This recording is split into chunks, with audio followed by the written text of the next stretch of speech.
Relics are a unique aspect of Ancient Inheritance, and let me just go over them, right? When you first log into Ancient Inheritance, you'll be faced with a choice of 3 starting relics. Don't fret this choice too much. You'll be able to replace these relics later, and none of them are game-breakingly good. Your options are going to be the Exploration Journal. The Exploration Journal will give you a 30% chance to get double XP using backpacks and tombstones, which can be infuriatingly RNG. It's theoretically the best for power leveling, because if you can power level your exploration, you will get more unit slots, you'll get more relics, you'll get more relic slots, you'll get more provisions to do more fights. Theoretically, it's the best, but there's RNG to it. You could just get 70% at every single time, and you never get the double XP, and it feels really, really bad. Or you could get lucky and you level up quickly. It's the one that I recommend you pick, unless you feel like you've got the worst RNG in the game. Next is the Wulf Gauntlet, which is really, really, really good on floor 1, and you'll probably ditch it by floor 2. Wulf Gauntlet has no RNG. It lets you fight stronger monsters so that you can easily level your elements faster. So it basically makes you considered 1 level higher than you actually are. So if you're level 1 and you fight a level 2 monster, it'll treat you like you're a level 2 team. But it only works if you fight monsters that are stronger than you. If you fight monsters that are the same level or weaker than you, it doesn't do anything. That's why you will probably ditch it by the time you're on floor 2, because you're going to be stronger than most everything anyway. Third choice is the Portable Telescope. This is an investment relic. It does nothing for you early game. It lets you look at spots on the map. Yay. Here's the thing though. Portable Telescope has insane synergy with a relic called Wanderer's Pipe, and it is one of the most valuable movement combinations. If you are a casual player and you don't want to put too much effort into Ancient Inheritance, ask your guild leader, tell your guild leader, hey, I want to be the cleanup crew. Don't expect me to go and do 1,000,000 damage on the Wardens or Prongo. I'm going to hang back while the rest of the guild advances and climbs up to higher floors.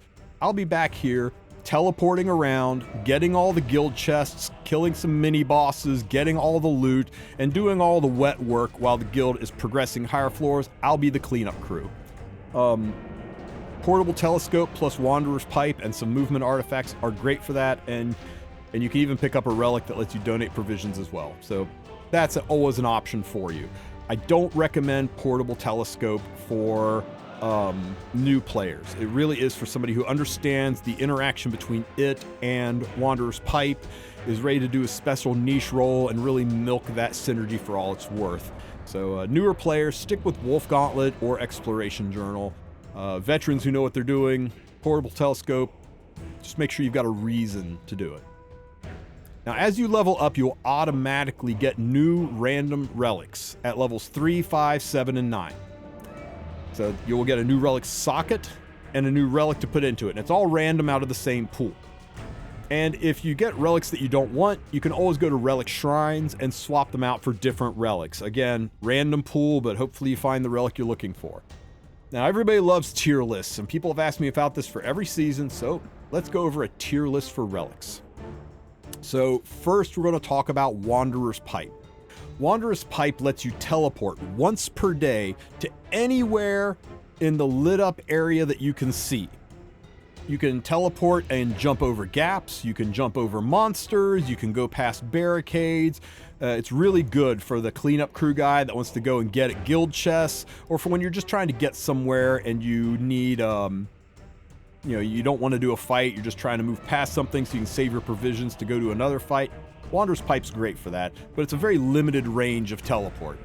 We'll give it an A tier, but here's the thing. If you combine it with Telescope lets you see anywhere on the map, and Wanderer's Pipe will let you teleport to those spots. So as long as it's an explored area on the map, you can combine Wanderer's Pipe with Telescope, and you can go infinite distance from one corner of the map to the other once a day.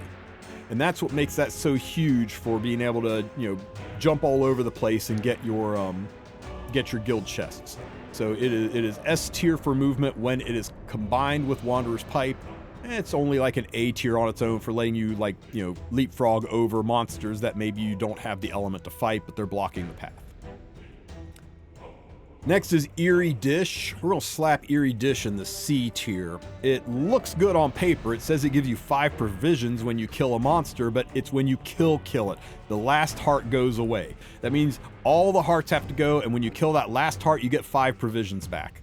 So yeah, you fight a guy that's got 4 hearts over his head, you got to spend 20 provisions to get that 5 provision refund. It's a nice little bit of provision efficiency if you're fighting monsters that are already on their last heart, but really there's just better relics to pick.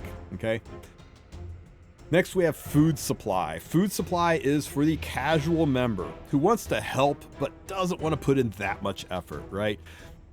Food Supply lets you gift 5 provisions to a fellow guildmate twice a day, and these provisions don't come out of your own provision stash, by the way. It just creates them out of thin air and gives them. You can't donate them to yourself. But you got a guy that's stuck over by the warden. He says, hey, I'm 2 provisions short of hitting the warden. You can gift him 5 and he can hit the warden for you. It's good for that guy who's on the cleanup crew, moving around collecting the guild chests. He can figure out who in the guild is struggling to finish hitting bosses, who's just, you know, like, I'm 5 steps away from hitting Prongo. If I had a provision donation, I could hit him twice. Well, fine, send you 2 provisions. Good to go.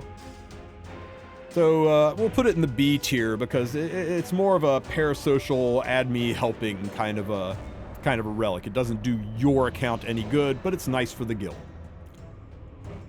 Now we got the 4-leaf clover.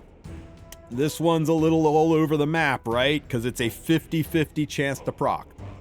What this relic does is if you do a normal monster fight, at the end of the normal monster fight, it flips a coin, and if you win the coin toss, none of your units die, and you can literally hit the monster again with the exact same units. Still use the provisions, but it potentially gives you unlimited units, or it potentially does nothing at all because you land tails on the 50% coin flip. So it's C tier when it doesn't proc, and it's S tier when it does proc, so we'll just call it A tier because this is a really solid power leveling artifact as long as you're lucky. It's infuriatingly RNG though. Now we've got Sacred Charm. This one's a little bit underestimated and takes a bit of coordination. This is one that I only recommend for higher end guilds and higher end players. Sacred Charm increases your ability to hit boss monsters by 2. You see, wardens and floor bosses can only be hit twice per day per person. So if everybody in your guild hits a boss, that's 60 hits, sure, but twice per day by you. Unless you have Sacred Charm, in which case it's double. You can hit the boss 4 times. But here's the thing. After you've hit the boss twice, those units are deactivated for the rest of the day. So unless you have really, really good strategies, your 3rd and 4th hit probably aren't going to be super effective against the boss. So you may find that you do 1,000,000 points on your first fight and 1,000,000 points your second fight, and then your 3rd fight you do maybe a 500,000, and then your 4th fight you do 150,000. It was nice, it definitely helped out, but you just ran out of effective units to do the fight right because they all take specific tactics. I'm not a huge fan of Sacred Charm, but if you use the statues that resurrect your units well, and if you've got players who are donating you provisions, and you got top-end players that know what they're doing, this can be a really, really good artifact for high-end players that know how to min-max it and are supported by other players. Newer players, I'd recommend away from it. Okay, so now I'm going to get into a group of relics that we call the Tundra's Blessing relics. Tundra's Blessing is a special buff that you can get inside of Ancient Inheritance that is just a damage buff. Anytime you hear somebody say Tundra's Blessing, they're just saying damage buff. Okay. Tundra's Blessing buff comes in 3 levels. Tundra's Blessing 1 gives you 15% damage boost, 2 gives you 30% damage boost, and Tundra's Blessing 3 gives you 50% damage boost. Broken Arrow is the first of the Tundra's Blessing artifacts, and it's pretty solid. It gives you +1 Tundra's Blessing when you have 3 or more classes on the team. Warrior, Ranger, Thief. Soul Weaver, Knight, Mage. As long as it's 3 classes. And that's good because it still lets you be mono element, and most of the boss fights you need to be a mono element. It doesn't help out so much for normal monster fights where you're only wanting to take 1 or 2 units at a time. It doesn't do anything there. But for boss fightings, getting that extra 15% damage is kind of nice. A tier. We'll stick this firmly in the A tier because it makes you a much more efficient boss killer. Snakehead Figurine. This is our first S tier relic. This thing is Pog. It gives you +2 Tundra Blessing, an immediate 30% damage boost. +2 Tundra Blessing anytime you use an object before a fight. So, open a backpack, +2 Tundra's Blessing, do a fight. Tundra's Blessing gone, go open a treasure chest. Tundra's Blessing back, do a fight. Find a barricade, hit a barricade. Barricades are considered objects. You interact with it, +2 Tundra's Blessing, go do a fight. So this is huge for giving yourself 30% extra damage, especially in the Prongo fights, the boss fights where you can fight the boss with the Tundra's Blessing, then you go and use the Resurrection Shrine, get your units back, and get your Tundra's Blessing restored, and then go fight the boss again. Now we got Akir's Tome. Akir's Tome is basically just a crappier version of Broken Arrow. It's not so good when you're fighting bosses because it gives you +1 Tundra's Blessing when you have 2 or more elements on the same team. And that's a little rough for boss fights because boss fights you almost always want to be mono element if possible. It does make farming mobs a little bit easier, but mobs are already pretty easy to fight, so I'm going to slap this in the C tier. I think you only use it if there's no other options, right? And now let's talk about the movement classes of relics. Movement relics get better and better the more of them you have. First, let's talk about the best relic in the entire game, Bronze Ring. Bronze Ring lets you interact with any object within your mobility range without having to move next to it. This yellow highlighted field, that's my mobility range. With this ring, you will be able to grab that chest, fight that monster, click on that shrine, all without moving to them. And that is a huge savings and provisions. If it's in your range, you can use it. S tier with a bullet. Next is Vitality Brew. Vitality Brew increases that movement range envelope by 1, which on its own would be C tier, but when combined with Bronze Ring, makes it a hard S tier. Now you can see even further. You can touch things even further away without walking over to it. Crazy good. And last is Wooden Doll. Wooden Doll changes your movement from walking to teleporting. Teleporting takes 2 provisions. So if you teleport 1 space, it takes 2 provisions. Worse, right? But when your movement range gets bigger as you go up in levels, when your movement range gets bigger because of Vitality Brew, now you can teleport even further for 2 provisions. Your bubble can get so big at higher levels with Vitality Brew that you can teleport 4 to 5 spaces for 2 provisions, more than doubling your mobility range on provisions. So on its own, it's an A tier. But with Vitality Brew, it's an S tier relic. Now, finally, for the power leveling enthusiasts, there's a special combination of relics that takes your farming to the next level. I'm going to lay this down for you and really screw your ears on straight because you guys are going to love this. Conqueror's Flag and Ancient Shield. They both kind of do the same thing, and they both stack. When you defeat a monster with Conqueror's Flag, you kill an additional heart. When you defeat a monster with Ancient Shield using 3 or fewer heroes, which you always do, right? You're always taking 1 or 2 heroes to fight normal monsters, you kill an extra heart. Together, you kill 2 extra hearts. Here's the thing. You get the experience from those hearts, and the gold. So in one fight, you will get double if you have 1, or triple if you have both XP and gold.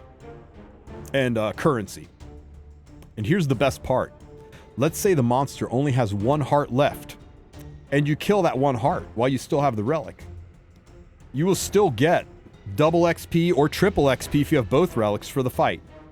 So, on floors 2 and 3, where enemies have 4 hearts, your first attack will kill the first 3 hearts, give you triple XP and triple loot. And then your second attack will kill that last heart and give you triple XP and triple loot. Max level, here you come. You're getting 6 attacks worth of XP from only 2 attacks, only 2 unit usages, only 2 provision uses. It is an insane way to boost your levels and ramp it all the way up. The more people who exploit this, the more people in your guild who will be able to clear floors and crush enemies. And you'll, as soon as you get the +9 in your 2 primary elements, you can ditch Conqueror's Flag and Ancient Shield and change them out for Movement Relics or Tundra's Blessing Relics and be a machine of murder.